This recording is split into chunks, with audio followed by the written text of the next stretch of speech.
Hola a todas y bienvenidas a nuestro espacio de Entre Amigas. Hoy, bueno, tenemos una edición especial, como podrán ver, lo estamos desarrollando un miércoles en la noche, generalmente nuestros segmentos son los viernes en la tarde, y es que tenemos un panel que les voy a presentar en unos segundos, donde vamos a conversar acerca de nuestra relación como mujeres con nuestros cuerpos. Y uno podría pensar, bueno, o sea, no, que uno más uno igual a dos, ¿cuál es la temática aquí? Mi cuerpo es mi cuerpo, estaré feliz, contenta, un poco menos contenta, lo que fuera, pero no es tan sencillo, porque dentro de nuestras impresiones, de nuestra relación con nuestro cuerpo, no solamente encontramos nuestra voz, sino encontramos muchas veces como mujeres muchas voces distintas, entrelazadas, que terminan construyendo una relación compleja con nuestros propios cuerpos. Entonces, bueno, voy a traer a este espacio a nuestras panelistas y tenemos a Delicia Young, que es decana de la Facultad de Comunicaciones de la Universidad Privada del Norte. Hola Delicia, ¿cómo estás? Hola Úrsula, muchas gracias por la invitación. No, gracias a ti por unirte a esta conversación que creo que está muy interesante. A Rachel Murphy, que es Senior Officer, ella es especialista en temas de género y de mujer, y ella trabaja con Deakin Impact. Hola Rachel, ¿cómo estás? Bienvenida a este espacio. No, muchas gracias, Úrsula. Buenas noches a todos y todas.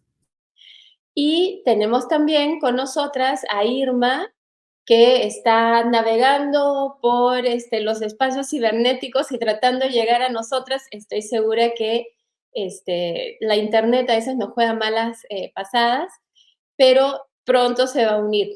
Miki Bolaños, que iba a traer su experiencia como no solamente novelista, y esto es interesante, y escritora, sino además de eso, Miki fue modelo por muchos años.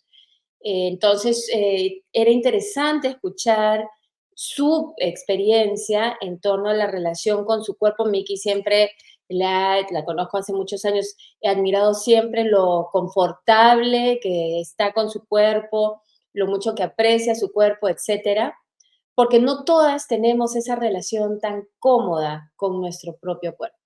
Pero bueno, desafortunadamente se presentó algo y Miki no va a poder unirse a este conversatorio. Pero, ¿qué les parece si comenzamos? Y supongo que la primera pregunta que les suelto es, ¿hasta qué punto sienten ustedes que la relación con su cuerpo cambió o evolucionó a lo largo de sus vidas?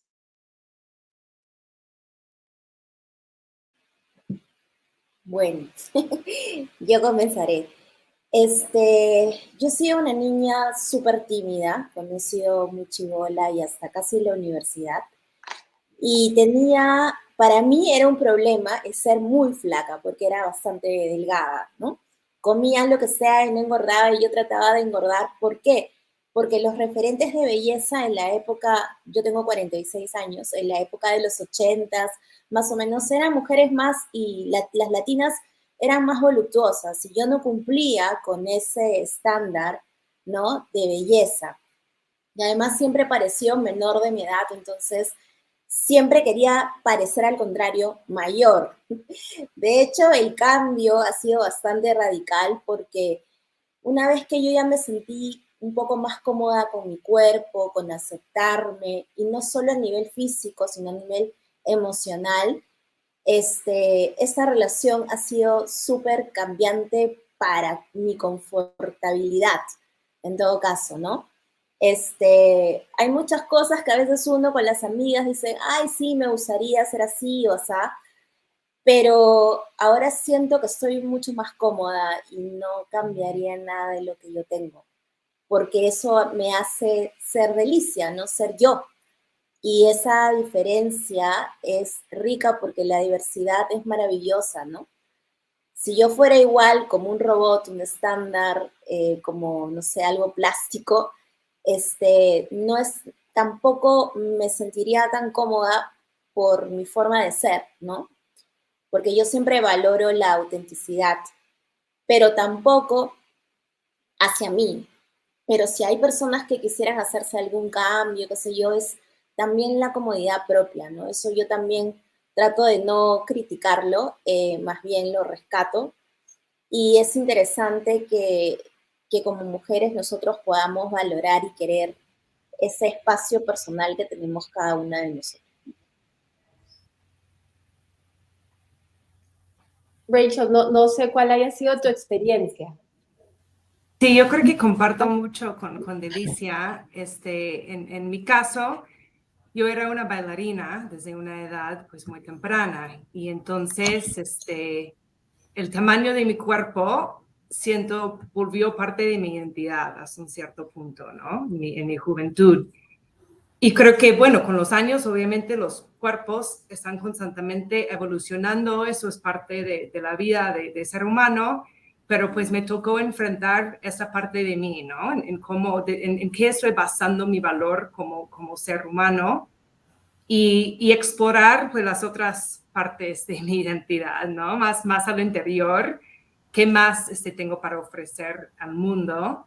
Me tocó desarrollar más, obviamente, mi carrera, mis logros personales, ¿no? Y empezar a construir una identidad que se basa en eso, ¿no? En la belleza o en el tamaño del cuerpo. Y creo que por eso creo que esa conversación es tan importante porque es una relación pues muy, muy compleja, como dice el título de la sesión, con el cuerpo. Creo que es una experiencia hasta un cierto punto muy compartida entre todas nosotras, la mitad de la población, y que pues realmente requiere, ¿no?, enfrentar muchas cosas para poder cambiar esta narrativa.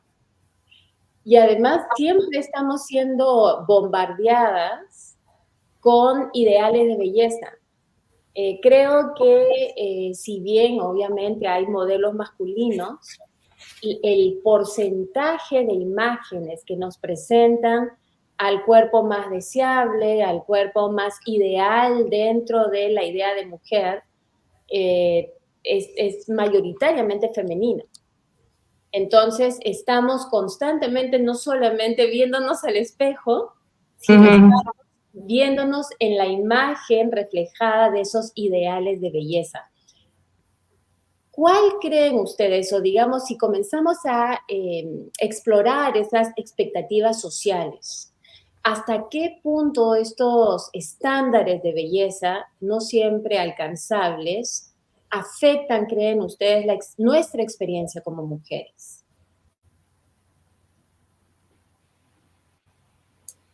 Bueno, algo que dijo Rachel, que a mí también me ha pasado, es que, claro, uno cuando ya comienza a compararse en cierta edad, sobre todo en cierta edad donde uno es adolescente, que todavía se está formando, es lógico comenzar a ver alrededor y compararse, ¿no? Es una cuestión normal.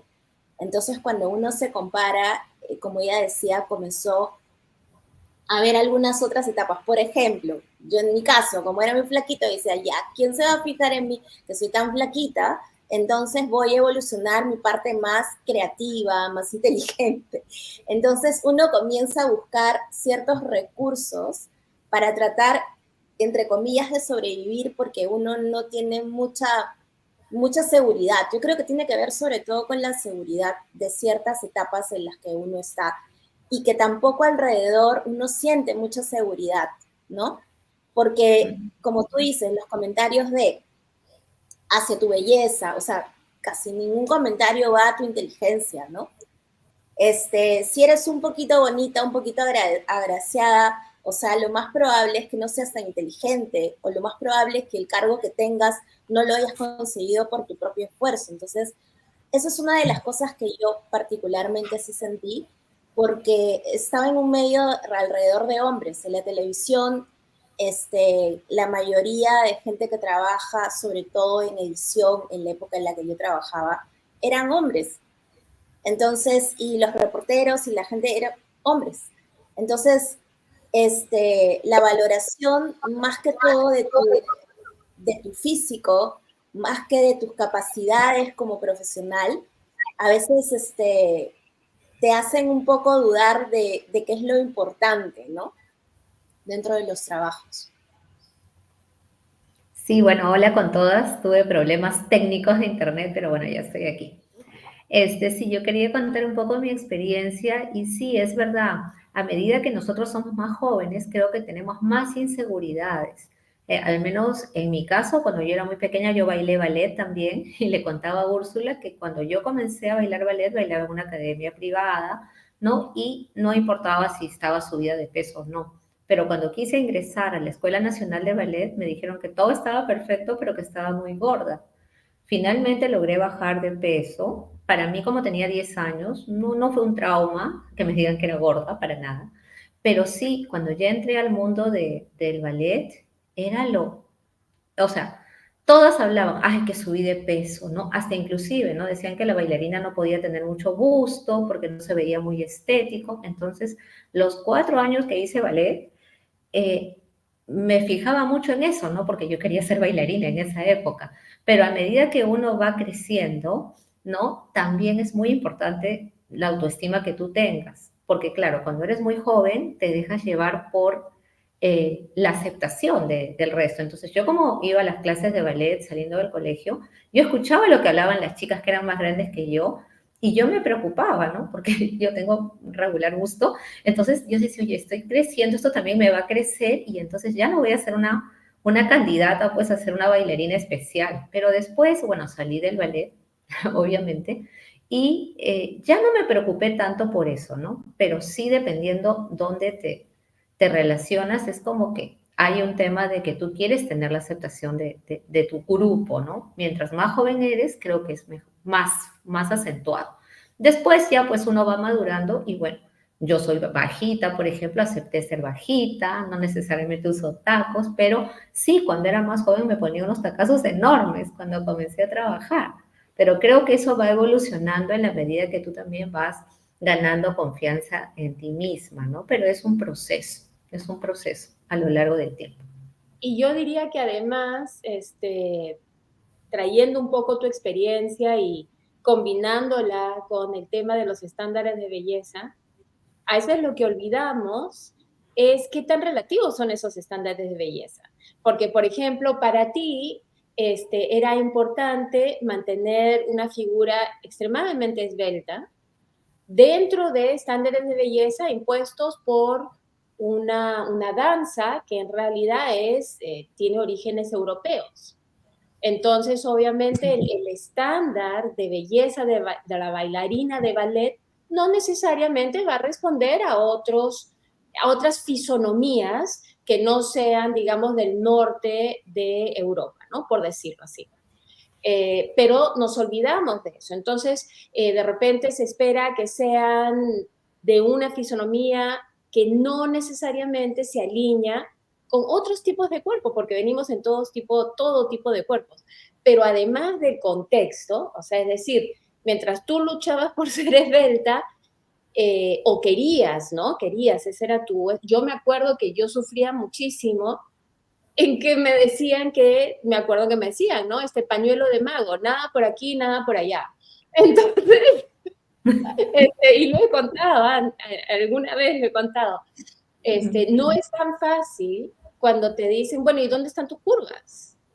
Claro, lo que sucede es que las curvas llegan o no llegan también, porque hay de todo tipo de cuerpo. A mí me llegaron, en realidad, sobre todo después de tener a mi hijo. Pero es el no tener. ¿Dónde está eso que tú no tienes? Por un lado, ¿no? Y por otro lado, también es verdad de que aún más allá del contexto, también es cierto que la belleza y los estándares de belleza van cambiando con el tiempo. Y depende, pues, en realidad depende de qué cultura se presente como la cultura hegemónica, la cultura que se impone dentro de nuestras expresiones culturales, ¿no? En este momento es la cultura occidental, pero otra sería la historia posiblemente si Japón y Alemania hubiesen ganado la Segunda Guerra Mundial en este momento, que ya está viendo toda una revolución cultural hacia una estética más bien asiática, que es muy interesante, pero nuevamente son estándares que van cambiando y sin embargo llegan a tener un impacto fuerte en la autoestima. Me parece interesante, yo personalmente sigo, a veces me encuentro mirándome al espejo y cuestionando ciertas cosas. E inmediatamente tengo que recurrir ¿a comparación de qué? Oye, eso no me gusta, ¿a comparación de qué? Mi panza no es como yo quisiera, ¿y cómo debería ser? O sea, constantemente tengo que recordarme que los comparativos que estoy usando son irrelevantes. Pero a mí personalmente no me es tan fácil. Entonces, ¿qué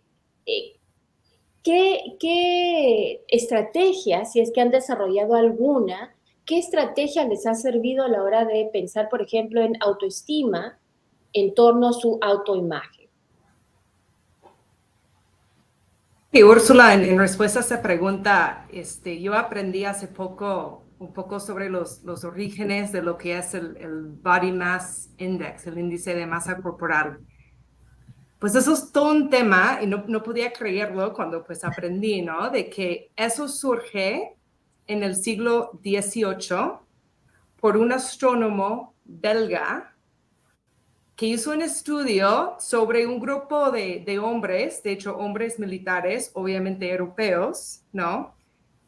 Y no tenía fines médicos, tenía fines de intentar definir quién es el hombre promedio, ¿no? Y después, pues esa metodología surgió otra vez en la década de las 70s, porque las empresas de los seguros médicos estaban buscando una metodología para decidir cuándo y cómo van a atender a las necesidades médicas de las personas. Y de ahí surge lo que se llama el sobrepeso el día de hoy. Y creo que es súper importante, pues, conocer esa historia, porque eso quiere decir de que el sistema en el que nos estamos basando decisiones médicas de vida o muerte súper importantes es un sistema sumamente racista y sumamente sexista. O sea, no aplica al cuerpo de una mujer y no aplica a un cuerpo de personas de color. Pero sin embargo, eso es el sistema en el que vivimos. Entonces, justamente tu pregunta, ¿no? Acerca ¿a qué estamos comparando? Pues hay que reconocer de que los estándares fueron definidos por un sistema capitalista, racista y sexista. Y yo creo que en cuanto a las estrategias, por eso creo que las narrativas son muy importantes. Y yo también, Úrsula, a veces me veo en el espejo o me encuentro diciendo algo que después digo, o sea, ¿por qué me dije a mí misma eso? ¿Por qué dije eso a una amiga y me tengo que recordar de eso? Y el otro día estaba escuchando un podcast justamente sobre el sobrepeso, ¿no? Y una mujer dijo, mira, es que yo siendo una persona gorda, a veces escucho a una amiga mía que dice, no, hoy me veo muy gorda, mira, me veo muy gorda en este vestido. Y después mi otra amiga dice, no, no digas eso, no eres gorda. Y eso es cuando tomamos un paso atrás, pues eso es una narrativa muy, muy peligrosa, porque ¿qué quiere decir eso? De que si estás gorda estás mal, ¿no?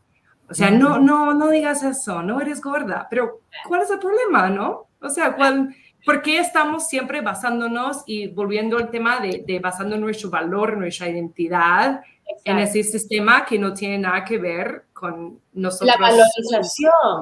La valorización, o sea, justamente hablábamos antes de comenzar el conversatorio acerca de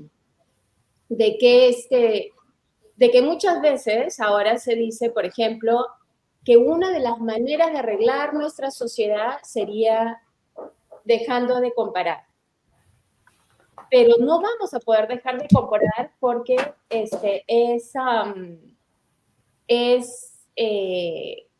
cómo identificamos las cosas. O sea, los seres humanos, la única manera que tenemos de identificar las distintas cosas que nos rodean es a través de la comparación.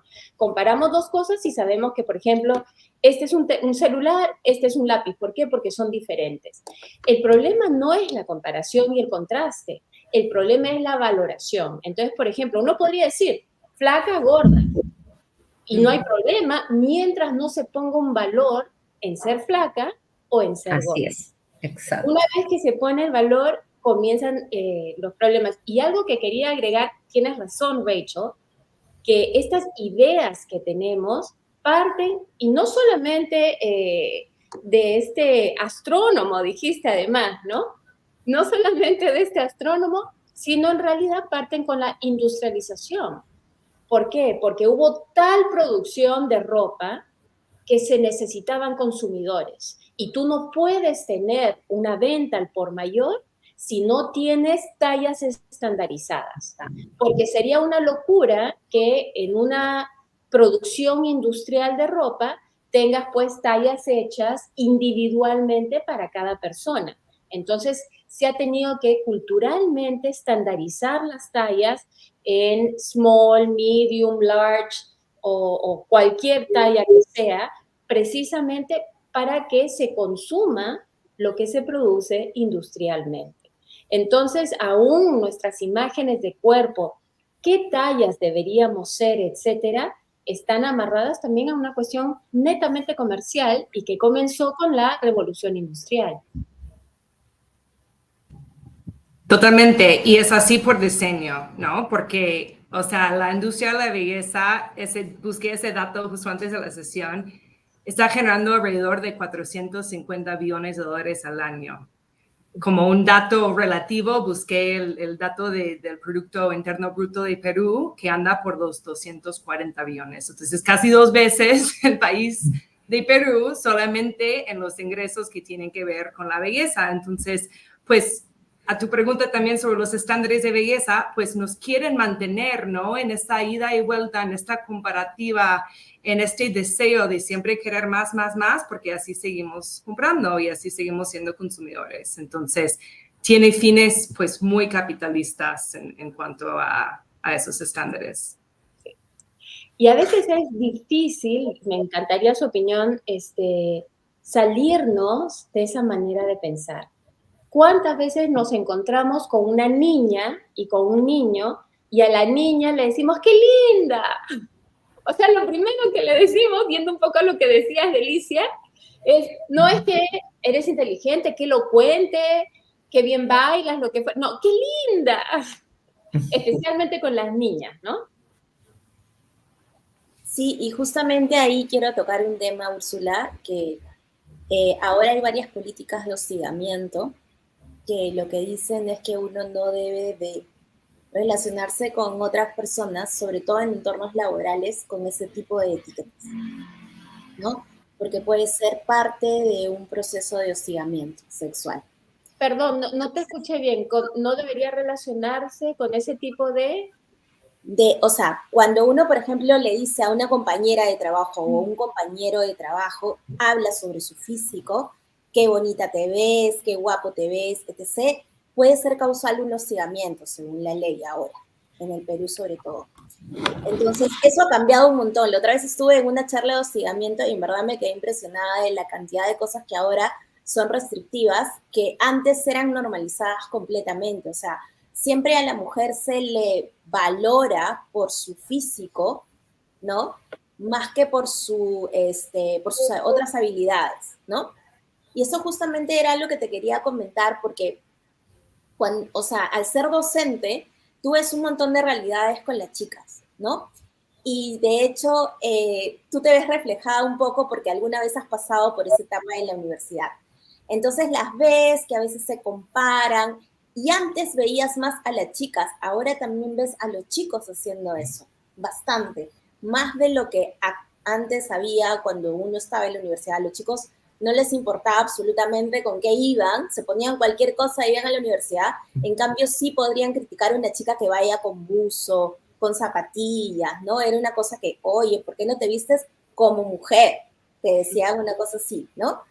Entonces ahora eso está bajando un poquito más, pero igual siento que si hacemos una encuesta en Perú y específicamente en Lima sobre cuánto te demoras en saber qué ropa te vas a poner o cómo vas a salir de tu casa, estoy segura que ese porcentaje es todavía bastante alto, ¿no?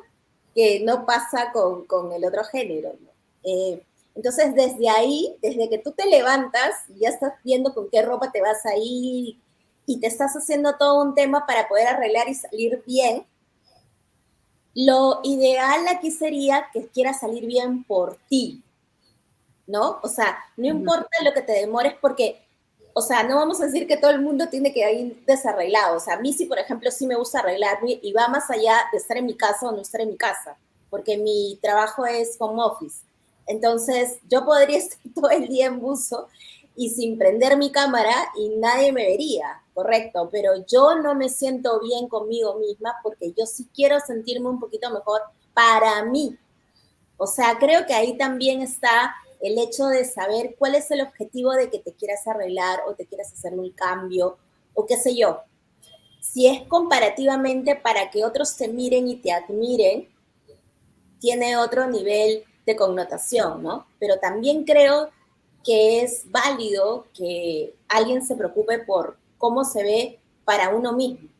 O sea, muchas veces, además, eso ayuda a que, por ejemplo, ciertos estados de ánimo ayuden en cuestión de la endorfina, ¿no? A veces uno de repente, los colores, por ejemplo, eso es algo que he aprendido mucho. Tengo una hermana que ha seguido bastantes cursos de yoga y ella me habla mucho de la aromaterapia y también de la coroterapia, ¿no? Cómo eso puede ayudar a que nos sintamos mucho mejor. Entonces yo creo que son varias aristas, o sea, si comenzamos a escarbar, son cositas así que se van juntando chiquitas, chiquitas, que como tú dices, a veces nosotras mismas nos podemos ampallar, ¿no? Viendo algo que de repente, oye, acá me ha salido un rollo, o acá me ha salido otra arruga, otra ojera.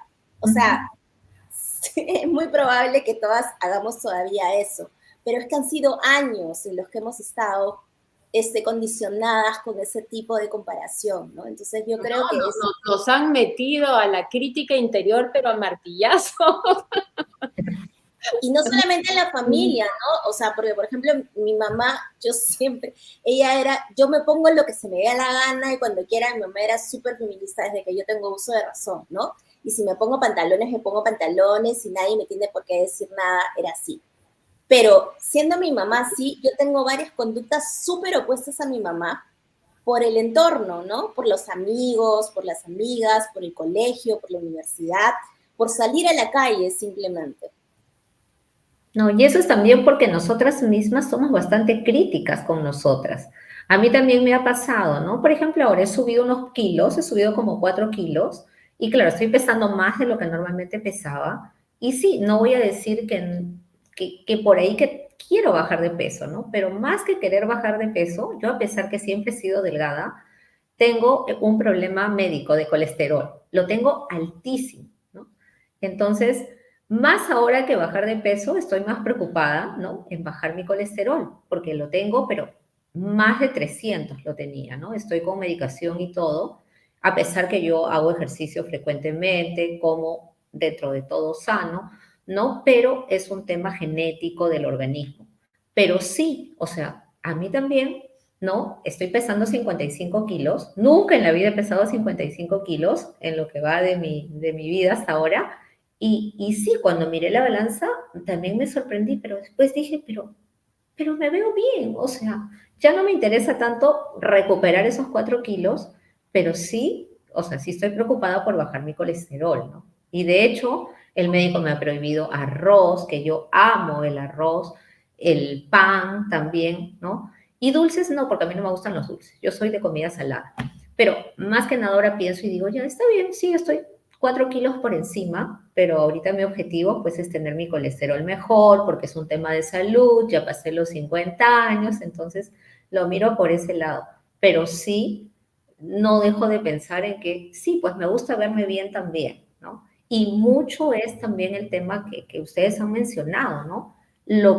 La presión social de verte bien, ¿no? Yo trabajé en auditoría en PricewaterhouseCoopers y yo me acuerdo, te obligaban a ir con sastre, ¿no? Tenías que ir con sastre, era tu imagen para el cliente, tenías que ir así peinadita, ¿no? Bueno, yo era lacia siempre, pero las que tenían el cabello alborotado decían, no, por favor, se sujetan el cabello, tienen que ir así, o sea, porque éramos la imagen de la compañía, ¿no? Y yo digo, pero al final, o sea, mientras estés bien vestida, porque inclusive me acuerdo cuando entré en el año 90 y tantos, tenías que ir con falda. O sea, ¿qué importa que te pongas falda o pantalón? O sea, la idea era como te sientas cómoda, ¿no? Y con falda era, estaba de moda, sí, pero en invierno, por ejemplo, ahora es mejor ir con pantalones, ¿no? Ahora creo que todos somos libres de ir, pero yo me acuerdo, los primeros 2 años tenías que ir con falda. O sea, imagínate, ¿por qué con falda? O sea, son cosas que te Idea, imponen. pero más aún, o sea, más allá de un entorno laboral, que en todo caso uno podría decir, bueno, ya hay ciertos lineamientos de vestimenta, ¿no? La mayoría de sitios, me acuerdo, ESPN, por ejemplo, no puedes usar blusa de tiritas, no puedes usar sandalias donde se vean, no debe haber muchos que tienen fetiche de pies, porque no puedes poner sandalias con los pies al aire. En fin, hay, hay, o sea, hay todo un tema y justamente esto de alguna manera nos lleva a ahorita nos va a llevar al siguiente bloque temático, pero sí quería comentar que más allá del cómo uno se vista, es muy interesante, hay sociedades que son más o menos patrulladoras, vamos a decirle. Es decir, patrullan, controlan, juzgan el cómo los demás se visten. Tú en Nueva York, por ejemplo, puedes salir en pijama y a quién le importa. Y si tú te sientes, es más, ahora está de moda salir en pijama. Entonces la gente puede salir en pijama, usa los colores que le provoca. Sí es verdad que en Nueva York la mayoría antes le gustaba el negro, ahora ya no, ahora está lleno de color. Y sin embargo hay sociedades donde creo que las sociedades con más caos social, con menos control del día a día, tienden a ser más controladoras con el individuo en torno a cosas como vestimenta, comportamiento, etc. En Lima muchas veces yo he sentido una gran presión que la mayoría de gente se viste en tonos neutros. Casi no ves a personas con colores vivos. No hay colores fuertes. Rojo es como que, ¿no? Es una ocasión especial, pero generalmente son beige. O sea, todo es muy controlado en ese sentido. Y eso tiene una explicación social. O sea, no solamente es que se les ocurre a todos los limeños vestirse de crema, no. Es que hay mucho juzgamiento en torno a cómo uno se ve. Pero yendo al siguiente tema, que es de alguna manera, regresando a Irma, lo que decías de las faldas o lo que les contaba de ESPN, que no se podían mostrar ni los hombros ni los dedos de los pies porque habrían algunos con fetiches, etcétera. Y que además me acuerdo que una vez hubo una reunión por un tema hablando de acoso y demás, donde se les dijo a las mujeres que no debían de vestirse muy provocativamente porque los hombres tienen instintos que no pueden controlar. Este fue un gerente en particular que obviamente tenía problemas de comunicación, pero que es totalmente inaceptable porque una no debería exponerse solo por cómo le gusta vestirse a algún tipo de acoso o agresión sexual. Pero eso me lleva al tema de la objetivación y el deseo. El fenómeno de objetivizar el cuerpo femenino y cómo eso nos afecta en cuanto a nuestra autoimagen.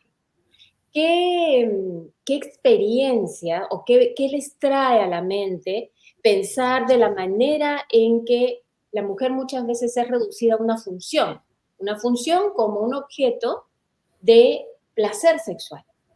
Y cómo eso nos lleva incluso a dictar cómo nos vestimos, sea que queremos que nos objetivicen o queremos, a veces, ¿no? Que queremos ser deseadas o que más bien queremos evitar eso. ¿Qué les trae a colación ese tema? Bueno, yo cuando trabajaba en canales de televisión, tenía más calor que antes. Ahora yo no soy tan calurosa, ¿no? Pero yo sí me vestía con cosas chiquitas. Y sí me ha pasado varias veces que compañeras de trabajo, jefas mías, me han mirado como, como raro, ¿no? Y por ahí he escuchado algún comentario, oye, ¿por qué se viste así? Entonces, uno, a mí en esa época, yo no me lo tomaba mal, pero sí me incomodaba, porque se notaba cuando te miraban de esa forma, ¿no? Y era porque a mí me gustaban las cosas, las prendas cortas, no tenía ningún problema, y porque no tenía frío en esa época, ahora ya soy un poco más friolenta, ¿no? Pero creo que no tiene nada que ver cómo te vistas, y no necesariamente te estás vistiendo para otros, que es lo que usualmente piensan cuando una mujer se viste un poco más provocativa. Y yo también decía, pero si yo soy un palito, o sea, ¿qué? Si no tengo ni una curva, o sea, aquí estoy incentivando a nadie, ¿no? Entonces, a mí yo tenía esa forma de pensar. Yo creo que también se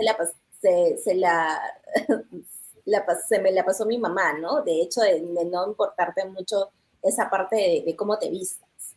Pero también es el hecho de que qué es lo que tú haces, o sea, no solamente es cómo te estás vistiendo, sino cómo te comportas, todo te lo califican, o sea, es como si estuvieras en un examen permanente, ¿no? A ver si cumples o no con los estándares de una chica bien. Es como, por eso te digo, como si estuvieras constantemente en evaluación. Y lo digo porque yo ya van a ser 11 años que practico pole dance, y cuando comencé a practicar pole dance, yo también era súper flaca, y comencé por una cuestión de curiosidad, porque el folleto decía que era un empoderamiento femenino. Y yo en esa época sentía que a mí me faltaba un montón de empoderarme, porque era una persona súper desconfiada de mí, etc, etc, etc. Entonces comencé a hacer, y lo que me dio el pole, y creo que todo el mundo debería practicar alguna vez en su vida, es el hecho, uno, de valorar cada parte de mi cuerpo. Dos, que la fortaleza física te ayuda de alguna manera a generar una fortaleza espiritual y mental, y a poder pensar que todo lo que tú vas a hacer, todo es posible. Porque si has podido hacer todo eso que nunca, o sea, por ejemplo, subir o hacer una figura súper compleja, entonces todo eso te lleva a comenzar a sentir que tienes un poder que yo antes nunca en la vida, haciendo todo lo que he hecho profesionalmente, he sentido. Y eso me llevó a hacer una certificación y a ser instructora de pole de manera profesional también. Soy certificada de una escuela de México. Aproveché la pandemia y lo hice. Y eso es una de las cosas que yo veo en las chicas que son mis alumnas. Hay toda forma de cuerpos. Todas son diferentes, todas son únicas. Y cada una, porque para hacer pole dance uno tiene que tener poca ropa por una cuestión, la gente piensa ignorantemente que es por una cuestión de exhibición. Uno hace pole dance con poca ropa porque uno necesita el contacto de la piel con el acero inoxidable del pole para poder engancharte y poder hacer la figura. Entonces, las chicas tienen que descubrirse ante mí, o sea, tienen que estar con un short y con un top. Y muchas no tienen el cuerpo perfecto.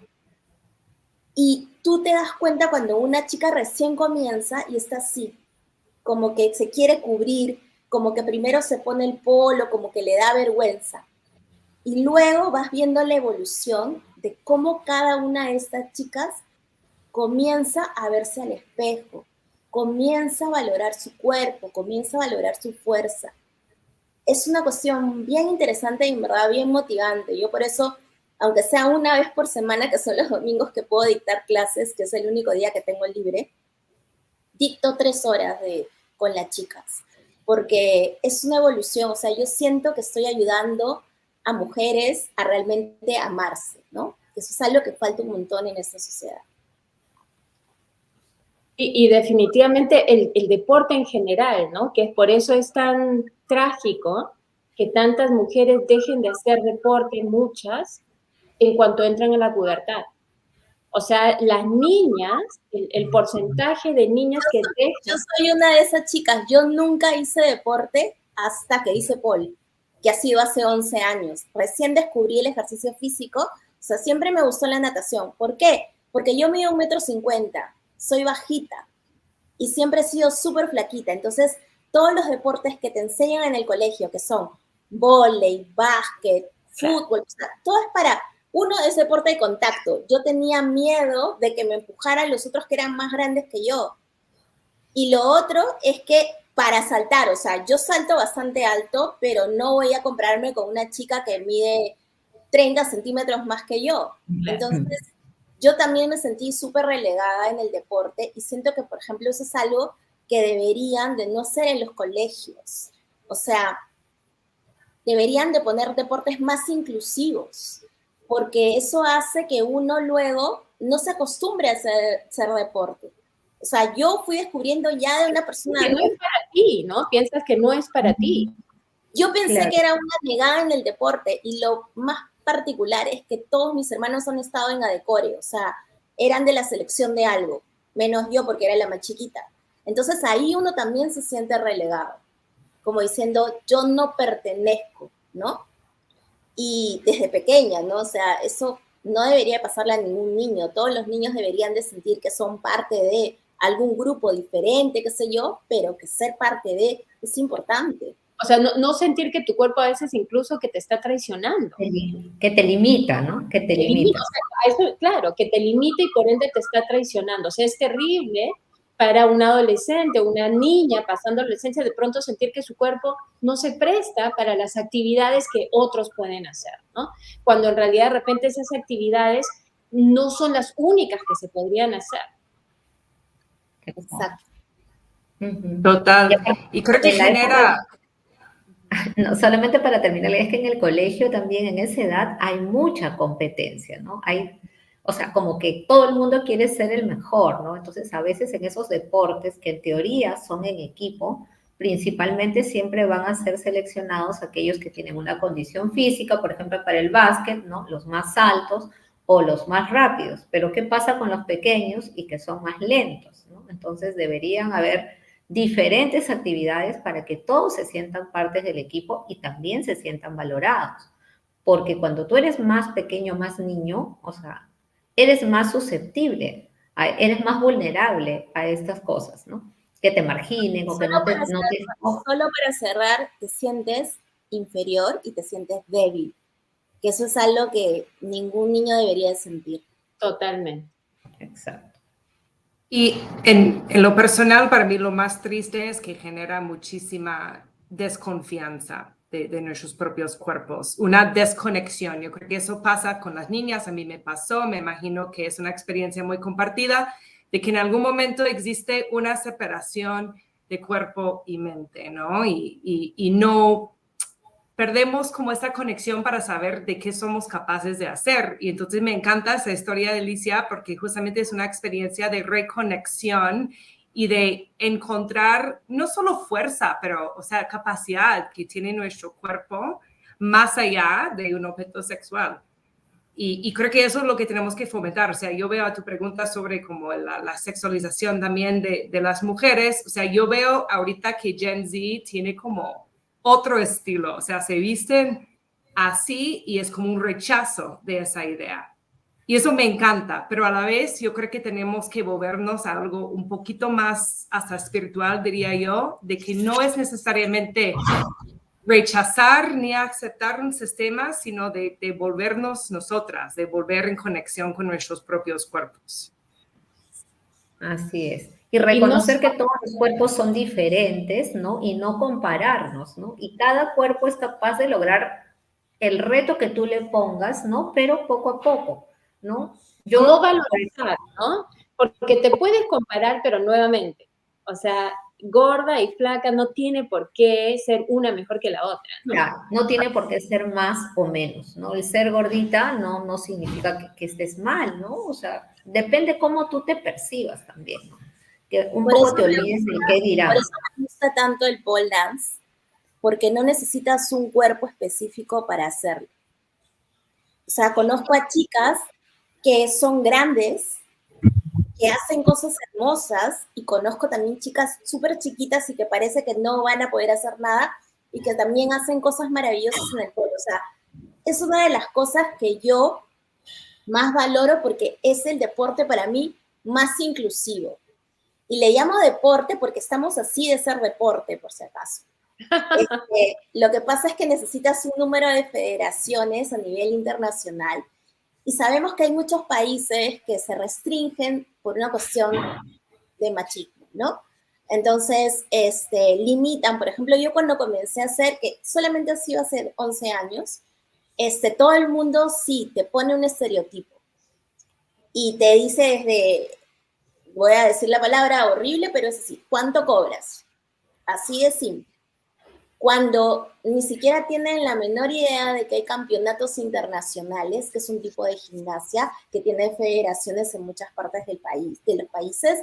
Entonces, eso también me encanta porque justamente es un rechazo completo a lo que la gente piensa y sexualiza. O sea, y más allá de eso, Delicia, yo diría que incluso es reclamar un espacio de estigma, porque muchas veces es precisamente el pole dance que se relaciona tanto con mujeres que trabajan a través de su cuerpo como servidoras en servicio sexual. Terminas, todas las narrativas, películas, etcétera, terminan presentando eso como un rol de stripper o un rol de prostituta, etcétera. Creo que recuperar ese espacio como un espacio de simplemente de expresión del cuerpo femenino se hace muy interesante, ¿no? Y no solo es cuerpo femenino, es lo más interesante todavía, porque hay pole dancers hombres. No, pero me refiero para la mujer, para la mujer, para la mujer. Sí, por sí. supuesto, y hay diferentes tipos, entonces cada una va con lo que se le antoja hacer. Yo de niña siempre quise ser bailarina, me gustaba bailar, pero ¿qué pasa? No tenía la altura, ¿no? Hice algo de ballet, pero tampoco tenía la disciplina, entonces tampoco me metí a ballet. Entonces no, como que durante todos esos 30 y tantos años, sin querer queriendo, he ido estando buscando mi identidad. ¿Por qué? Porque he hecho teatro, he hecho clown, he hecho improvisación, o sea, siempre he buscado hacer varias cosas buscando qué es lo que me gusta hacer. Más allá de la parte profesional, siempre he buscado la parte artística, eso es algo que siempre me ha llamado la atención. Y cuando encontré al pole, en verdad casi fue amor a primera vista, ¿no? Porque lo interesante es que te acoge teniendo el cuerpo que tengas, teniendo la mente que tengas, porque en verdad hay muchos miedos. Yo varios de los miedos, o sea, por ejemplo, yo tengo miedo a girar, con el pole se me fue. Tengo miedo a estar de cabeza, con el pole tuvo que irse. ¿Por qué? Porque me gustaba tanto eso que yo comencé a romper mis miedos gracias a esa actividad física. Y sabemos que los miedos tienen que ver mucho con barreras psicológicas que nosotros nos hacemos. Entonces, si rompemos esas barreras, en verdad podemos hacer muchísimas más cosas de las que pensamos hacer. Justo la siguiente pregunta o tema que les quería compartir era acerca de qué estrategias podemos encontrar para combatir la objetivación. Y creo que precisamente reclamar espacios, voy a plantear que lo que has traído a colación, Delicia, como reclamar un espacio de estigma es una manera de combatir la objetivación, porque no, tú tomas un espacio donde la mujer es objetivizada como dentro de una función sexual, podría ser una función también reproductiva, de madre, etcétera. Todos esos son maneras de objetivizar al individuo. Pero una manera es reclamar esos espacios de estigma y más bien darles otro significado. En este caso, el pole tiene un significado deportivo. ¿Qué otras estrategias consideran ustedes o han pensado o considerado que se pueden utilizar para combatir el que se le dé una función al cuerpo femenino? Yo creo que un fracaso que existe en la sociedad es la falta de educación sobre el cuerpo de la mujer. yo en lo personal no recuerdo de haber aprendido sobre menstruar, no conozco nada sobre la salud reproductiva, la fertilidad. Creo que pasa lo mismo con la menopausia, ¿verdad? Hay muy poco conocimiento. Es un fenómeno que afecta a la mitad de la población y es muy, muy poco estudiado. Las mujeres son mayormente, o en la historia, han sido muy excluidas de estudios médicos. Entonces, yo creo que hay un esfuerzo ahí como de concientizar y educar sobre todo a las mujeres sobre sus propios cuerpos para que podamos retomar su control. Sí, no sé, yo lo veo clave en todo ese esfuerzo para conocernos y retomar nuestro propio poder. Sí, totalmente. Y a eso, sí, no sé si alguien quería agregar a eso. Sí, yo creo que una de las cosas que tenemos que hacer es valorar a la otra mujer.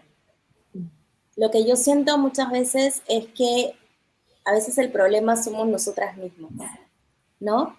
Las mismas mujeres, que criticamos a la otra mujer, ¿no? Que criticamos su cuerpo, criticamos su forma de vestir. Y creo que eso tiene que ver mucho por todas las inseguridades que tenemos. Entonces, creo y me parece importante que cuando trabajemos con un grupo de mujeres, siempre les digamos sus valores, qué tanto valen para nosotros, para el grupo humano, etc. Porque siento que hay una escasez de las veces que te han dicho que tú vales como mujer, ¿no? De repente en tu casa, sí, o sea, yo sí me acuerdo que mi papá, mi mamá siempre me decían cosas muy bonitas, emotivas, que me hacían sentir bien. Pero como yo era tímida en el colegio, como yo no era popular, como yo no hablaba mucho, entonces no había posibilidad para que otras personas se dieran el tiempo de conocerme, por ejemplo, ¿no? Entonces yo no me sentía, porque si no te conocen, no te crean un valor. Y creo que eso es importante y desde niñas, no solamente en la casa, sino en el colegio, sino entre sus mismos compañeros, en la universidad, o sea, tratar de siempre rescatar los valores, o sea, yo las veces que he sido profe de chicas yo me emocionaba cada vez que habían, como era profesora de taller de edición digital, cuando habían chicas que les gustaba la edición, yo me emocionaba mucho, porque en verdad hay más hombres que mujeres, entonces, o cuando, por ejemplo, les cuento algo que en verdad me emocionaba muchísimo, ha sido mi primera grabación como decana este sábado, y fui a Cajamarca. Sí, yo me emocionaba creo que más que mucha gente que estaba ahí. Pero una de las cosas que me emocionó es que en esa sede, que sabemos que es tradicional, que es Cajamarca, el 90% de los primeros puestos son de chicas. Y ahí hay un montón de minería, ingenierías, ¿no? Y todas las chicas de ingeniería, todos los primeros puestos eran mujeres. Qué maravilla. ¿No? O sea, uno en verdad ahí no lo puede creer y dice, miren qué importante y ojalá que ese valor continúe a nivel profesional para estas chicas. Es lo primero que pensé. Porque a veces que ellas lleguen a los primeros puestos, luego a nivel remunerativo no es igual comparado con los hombres, ¿no? O simplemente laboral, ¿no? Claro, así como arquitectas, muchas arquitectas terminan haciendo diseño de interiores, muchas ingenieras terminan haciendo diseño de procesos y sistemas, en vez de verdaderamente, algunas porque no quieren, pero entonces ahí la pregunta es ¿por qué? ¿Por qué no quieren estar, por ejemplo, dentro de espacios de manufactura, etcétera, ¿no? Pero un dato interesante. Darle el valor a estas chicas creo que es importante, solo para cerrar. Total. Totalmente de acuerdo, sí. Total. Y solo para agregar un dato a eso, pues se hizo un estudio en los Estados Unidos hace unos años que encontró que las mujeres muy delgadas, o sea, dentro de mujeres, las más delgadas ganaban $22,000 más por año. Entonces, creo que también tenemos que reconocer lo sistémico que eso es, que no es, o sea, sí, lo tenemos que hacerlo a lo personal, con nuestras comunidades, nuestras familias, y poco a poco se va cambiando una sociedad, pero también vivimos en una industria, ¿no? De la belleza o sea, la belleza se recompensa económicamente en el lugar de trabajo. Es muy triste, pero sí es algo que podemos ir cambiando poco a poco. O en todo caso, asegurarnos de relativizar esos estándares de belleza, porque nuevamente, si estuviéramos en el Renacimiento, más bien deberíamos ser más redondas y voluptuosas, porque le tenían terror a la gente muy delgada, porque pensaban que tenía o peste o alguna enfermedad y no estaba saludable, etc. Era incluso una cuestión de estatus, poder tener carnes voluptuosas. Entonces, pero en todo caso es la relativización. Y creo, para reforzar un poco lo que dijo Delicia, que totalmente de acuerdo contigo, Rachel, en que es algo sistémico. Y que para aquellos que tenemos una voz, un voto dentro de distintos sistemas, sea en nuestro centro laboral, nuestro centro educativo, en lo que fuera, en nuestra empresa, lo que fuera, es importante poner otros parámetros de conducta, pensamiento, etcétera.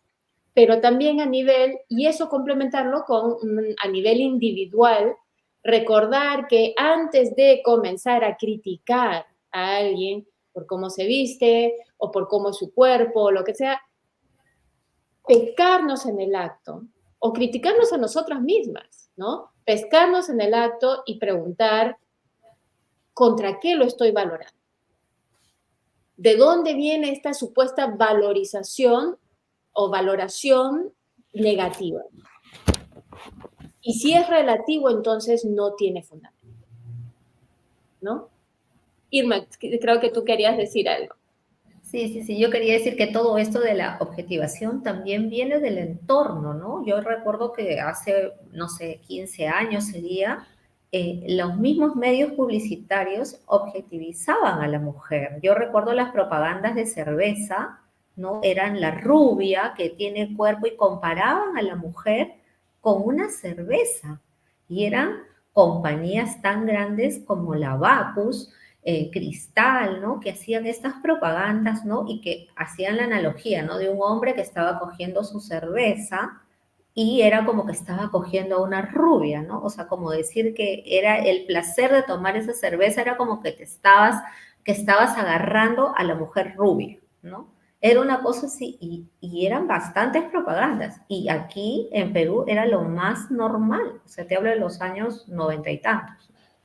Entonces, ahora, y hasta muy poco, ¿no? Todas las propagandas que hay de moda, por ejemplo, son mujeres delgadas. Claro, incluyen de repente una oriental, una morena, pero normalmente, a lo que hablaba Úrsula de valoración, normalmente eran delgadas, todas eran flacas. En Saga eran flacas. Hace poco recién, era un año, creo, un par de años, veo que ya ponen una mujer más voluptuosa, ¿no? Más gruesita dentro de sus propagandas.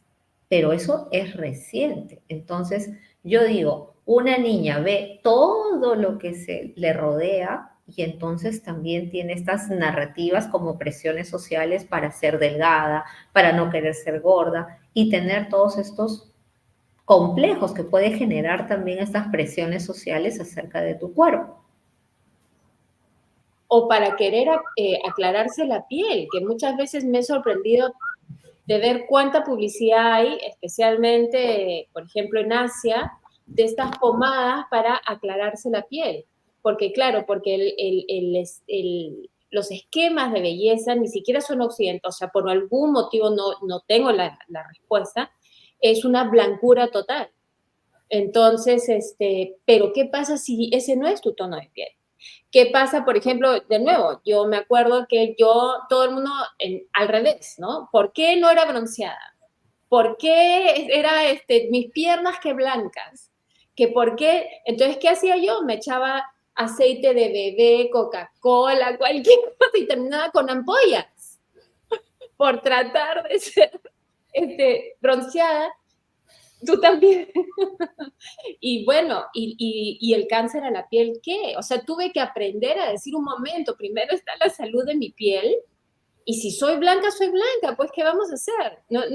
No tiene ni bueno ni malo, ni es mejor ni peor. Es simplemente tienes que cuidar la piel que tienes. Eso no quiere decir que otras pieles no les dé erisipela, pero definitivamente es tan relativo. En algunos, o sea, para comenzar, muy pocas veces la sociedad te dice que eres perfecto. O eres muy blanco, o eres muy oscuro, o eres muy subido de peso, o eres muy delgado. O sea, constantemente nos estamos patrullando el cuerpo y siempre hay algún defecto. O, nuevamente, la edad, ¿no? Para las mujeres, quieras o no, hay un gran estigma en torno al envejecimiento, mucho más que para los hombres. Justamente estaba viendo un artículo que mencionaba que creo que es el 75, dependiendo de la cultura, pero aún en Estados Unidos el 75% de las mujeres se sienten obligadas a pintarse el pelo, con todo el daño que pueden hacer los químicos al cuero cabelludo y al organismo. Mientras que los hombres, cuando comienzan a mostrar canas, se ven más interesantes, las mujeres culturalmente se leen como menos atractivas. Entonces, hay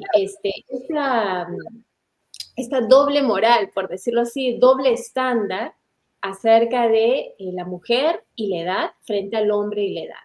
O sea, no es sabiduría, no es qué interesante esta mujer, cómo ha ido envejeciendo, no. Por otro lado, esta ya está para que la guarden, para ver a los nietos nada más y sacarla los domingos, ¿no? Entonces, pero regresando un poco, y miren, para variar, ya para cerrar, y nos hemos quedado a la mitad de todo el temario que íbamos a hacer, pero hay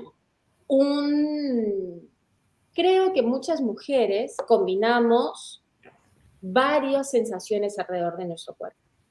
Por un lado, está el temor de que nos hagan objetos sexuales. Y al mismo tiempo hay una sensación de culpa, hay una expectativa de que tenemos que ser sexys. O sea, estamos en peligro de que nos agredan, pero al mismo tiempo tenemos que responder a expectativas de que tenemos que ser atractivas y además seres sexuales que atraigan sexualmente a los demás. Y al mismo tiempo nos sentimos culpables muchas veces por expresar esa sexualidad. O sea, es una existencia bastante neurótica, diría yo. Pero ¿cómo describirían esa mezcla? Y como para, digamos, este es nuestro último tema antes de ponerle lazo. Yo lo veo como una jaula, nos tienen una jaula, de verdad. Yo siempre pienso, o sea, con todo el tiempo, yo estoy hablando como tiempo mental, esfuerzo mental que yo me dedico o que existe en mi cuerpo alrededor, en mi mente alrededor de mi cuerpo o de cómo me veo o lo que mencionaste, Alicia, de qué me voy a poner y qué ropa y no sé qué. Yo siempre pienso, o sea, si con todo ese tiempo puedo dedicarme a hacer algo más, o sea, imagínense, podríamos resolver la pobreza y el hambre global. Total. Entonces, yo lo veo como o sea, en lo personal, yo lo veo como un camino hacia la libertad, o sea, literal como de liberarme de muchas cosas y de a la vez liberarme, o sea, tener más espacio mental, emocional para dedicarme a otras cosas. Y qué lindo sería, ¿no? No vivir en esta jaula. Total. Bueno, para mí es como un proceso, ¿no? Porque sí, es verdad, siempre nos paramos a mirarnos y que se te salió un granito hoy, ¿no? Tengo una reunión y me salió un grano, ¿no? O que de repente mis canas, ¿no? Yo, por ejemplo, soy canosa, ¿no? Y me hago mechas, ¿no? Para disimular las canas, ¿no? Porque, o sea, me parece, ¿no? A mí me parece que el color de mi piel no va con las canas, ¿no? Entonces yo sí me pinto el cabello, pero sí nos preocupamos mucho y creo que que sí, yo también me paro en la mañana para ver qué me voy a poner, trabaje en casa o no trabaje en casa, y es un dilema, y creo que a todas nos pasa, pero si sumamos el tiempo en que decimos, ya está bien, ¿cómo me voy a vestir? Ay, que me salió tal cosa, ¿qué hago? Qué sé yo, o sea, en verdad sí, como que nos tomamos un montón de tiempo, que tú bien lo has resumido, podríamos utilizarlo en otra cosa, pero creo que es un proceso, ¿no? Que nosotras mismas tenemos que ir procesándolo en la medida que ya, mientras estemos bien, mientras nos sintamos bien, creo que está bien, pero no hacerlo porque de repente, no sé, yo tengo una amiga, no voy a decir su nombre, y ella, por decirte, no se pinta la boca. Se solía pintar la boca hace años y no saben por qué no se pinta la boca. Porque a su esposo no le gusta que se pinte la boca, ¿no? Y ella toda la vida se pintaba la boca, pero ahora ya no se pinta la boca. Entonces me parece... decir hacerlo o dejar de hacerlo, porque Es, muchas veces, incluso personas, hay mujeres que suben de peso, a mí me ha sucedido precisamente porque quieres evitar algún tipo de, digamos que acercamiento sexual no bienvenido. Entonces, pero de alguna manera estás saboteando tu cuerpo. Y no es muy común, Sí, es bastante yo común.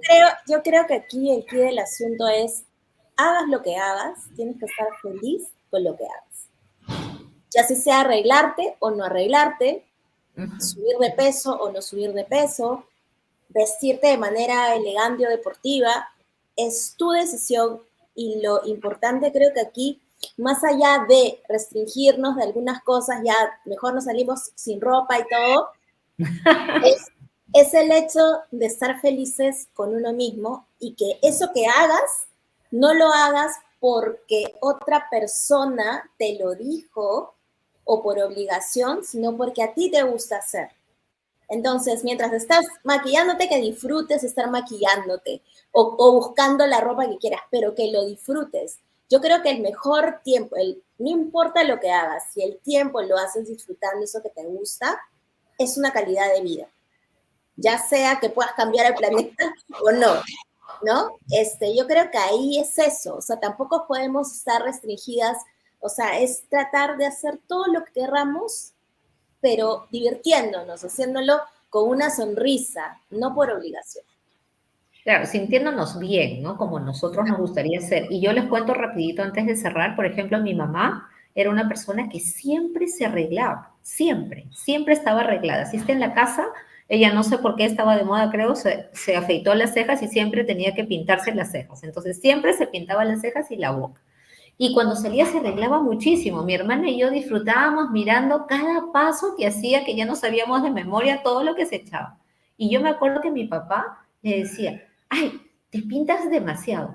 Y mi mamá le contestaba, y tú me conociste así y así te enamoraste de mí. Así es que yo no voy a cambiar eso. Pues, Entonces yo se sentía feliz pintándose y nunca lo cambió, por más que mi papá siempre, yo escuchaba y le decía, bueno, así me conociste pues, entonces no voy a cambiar, yo me pinto. Y se pintaba la boca y todo, porque era todo un proceso. Con mi hermana la vez pasada estábamos acordándonos que tenía su caja de maquillaje y se echaba su base, pero las dos, ¿no? Y después esto, porque nosotras éramos chiquitas y la mirábamos así como se hacía paso a paso. Pero ella nunca cambió, ella siempre fue como ella se sentía bien. Y y creo creo que que Elisa lo ha resumido. es importante expandirlo un poquito más allá de las personas que tienes en tu entorno, porque no es solamente que sea, sí, totalmente de acuerdo con ustedes, que lo que te haga feliz, que te haga feliz, pero también creo que hay una contraparte, yendo un poco, Rachel, lo que decías antes, de la educación. Creo que hay que educar a la sociedad para que entienda que el cuerpo de la mujer es un espacio suyo y sagrado.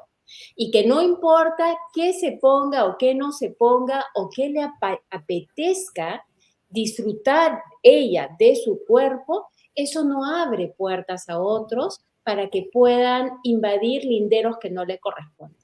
Entonces, mientras los demás no entiendan, más allá de un comentario si esto te queda bien o mal o mi preferencia, es ese respeto de los linderos, ¿no? Y creo que eso es algo que nos queda aún mucho por avanzar como sociedad, que haya un entendimiento de que la mujer no puede ser siempre la responsable de los actos ajenos, de los actos de todo el mundo. Y que en todo caso, nuestro espacio es sagrado, ¿no?